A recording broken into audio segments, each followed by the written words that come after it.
పాకిస్తాన్ అనేది ప్రపంచవ్యాప్తంగానే పెద్ద water crisis ఉన్న ఒక దేశం. ఆ దేశంలో డెజర్ట్ రీజియన్ ఒకటి ఉంది, చోలిస్తాన్ అని చెప్పి. ఆ ప్రాంతంలో చొక్క నీళ్లు ఉండవు. ఇందస్ వాటరే వాళ్ళకి ఆధారం. ఇందస్ వాటర్ లేకపోతే మిగలదనమాట. రీసెంట్ గా వచ్చిన food and agriculture organization report ప్రకారం కూడా జనరల్ గా దేశాలు వాళ్ళకి వచ్చే నీళ్ళలో 40% సేవ్ చేసుకుంటాయి. కానీ ఇందస్ నుంచి వాళ్ళకి వచ్చే వాటర్ లో పాకిస్తాన్ కేవలం 10% మాత్రమే స్టోర్ చేసుకుంటుంది. అంటే అర్థం చేసుకోండి వాటర్ క్రైసిస్ ఎంత ఉంది పాకిస్తాన్ లోని. అసలు ఇందస్ లేకపోతే పాకిస్తాన్ లో చాలా చోట్ల పంటలు పండవు. పాకిస్తాన్ లో చాలా చోట్ల తిండి కూడా దొరకదు అనమాట. అటువంటి పాకిస్తాన్ ఇందస్ నీళ్లు లేకపోతే రక్తం పారుద్దని మనల్ని బెదిరిస్తుంది అనమాట. ఇవన్నీ పక్కన పెడితే అసలు ఇందస్ వాటర్ కట్ చేస్తే ఎక్కువ లాభం ఎవరికి తెలుసా? 80%. అంటే ఇందస్ రివర్ లో వచ్చే మొత్తం ఇందస్ దాని ట్రిబ్యూటరీలో వచ్చే వాటర్ లో 80% మనం పాకిస్తాన్ వదిలేస్తున్నాం. ఇందస్, చీనాబ్, జీలం ఈ వెస్టర్న్ ఫ్లోయింగ్ రివర్స్ అన్ని కూడా మనం పాకిస్తాన్ వదిలేస్తున్నాం. ఇప్పుడు జమ్మూ కాశ్మీర్ సీఎం ఒమర్ అబ్దుల్లా కూడా ఒక స్టేట్మెంట్ ఇచ్చారు. ఇందస్ వాటర్ ట్రీటీ అబైన్స్ లో పెట్టడం నాకు చాలా నచ్చింది. ఇది కాశ్మీర్ కూడా మంచిదే. ఎందుకు తెలుసా? జమ్మూ కాశ్మీర్ లో వాటర్ క్రైసిస్ చాలా ఎక్కువ.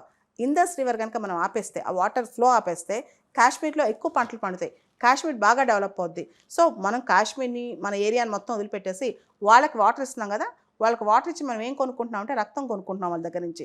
ఇది చాలా తప్పు. ఇమీడియట్గా ఇందస్ వాటర్ ట్రీటీ స్టాల్ చేయటమే కాదు, అసలు వాటర్ ఫ్లోని వాళ్ళకి ఆపే ప్రయత్నం భారతదేశం చేయాలి. ఎందుకంటే పాకిస్తాన్లో చాలా ప్రాంతాల్లో కెనాల్స్ కానీ ఇవన్నీ కూడా ఇందస్ ఫ్లో ద్వారానే ఆధారపడి ఉన్నాయి. అవి కనుక ఆగిపోతే పాకిస్తాన్లో ఎండిపోద్ది. పాకిస్తాన్లో చుక్క నీరు కూడా దొరకదు.